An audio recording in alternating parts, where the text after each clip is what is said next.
ఆ పైన చెప్పా దొప్పా పట్టుకుని బయలుదేరాలి. ఇది కన్యాశుల్కము.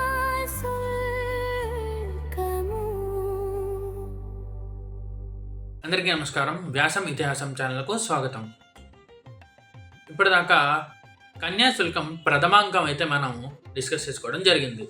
సో కన్యాశుల్కం ద్వితీయాంకాలకు మనం కనుక వెళ్ళిపోతే, కన్యాశుల్కం ద్వితీయాంకం 1వ స్థలం కృష్ణరాయపురం అగ్రహారంలో అగ్నిహోత్రావధానుల ఇల్లు. అగ్నిహోత్రావధానులు జంజాలు అడుగుచుండును. కరటక శాస్త్రులు శిష్యుడి చేత లేని పేలు నొక్కించుకొనుచుండును. వెంకమ్మ కూర తరుగుచుండును. వెంకమ్మ నిన్నటి నుంచి కిస్మిస్ సెలవులని కుర్రవాడు ఉత్తరం రాశాడు. ఎన్నాళ్ళు అయింది వాడిని చూసి, కళ్ళు కాయలు కాసిపోయినాయి. ఈగడియో ఆగడియో రావాలి. అగ్నిహోత్రావధానులు ఎందుకు ఒట్టినే బగచడం? వద్దు వద్దంటూనే ఈ ఇంగ్లీష్ చదువులో పెట్టావు. మెరకల పొలం చిత్తంతా వాడి కింద అయిపోతుంది. కిందటేడు పరీక్ష ఫెయిల్ అయినాడు కదా, ఈ ఏడు ఎలా తగిలేశాడో తెలీదు. మనకి ఇంగ్లీష్ చదువులు అచ్చిరావని చెప్తే విన్నావు కావు.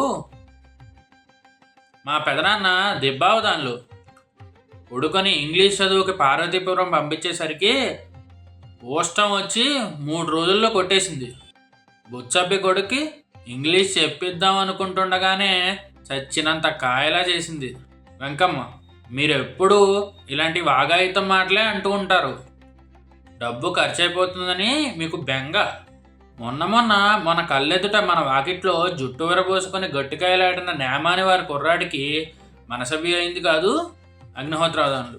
మన వెధవాయికి చదువు వచ్చేదేం కనబడదు కానీ పుస్తకాల కింద జీతం కింద ఇక 4 ఏళ్ళు అయ్యేసరికి మన భూమి కడతేరిపోతుంది. ఆ పైన చెప్పా దొప్పా పట్టుకుని బయలుదేరాలి. నిమ్మలంగా ఇంటి దగ్గర ఉంటే ఈ పాటకి 4 కష్టాలు చెప్పేద్దును. వద్దంటుంటే ఈ వెధవ ఇంగ్లీష్ చదువులో పెట్టావు.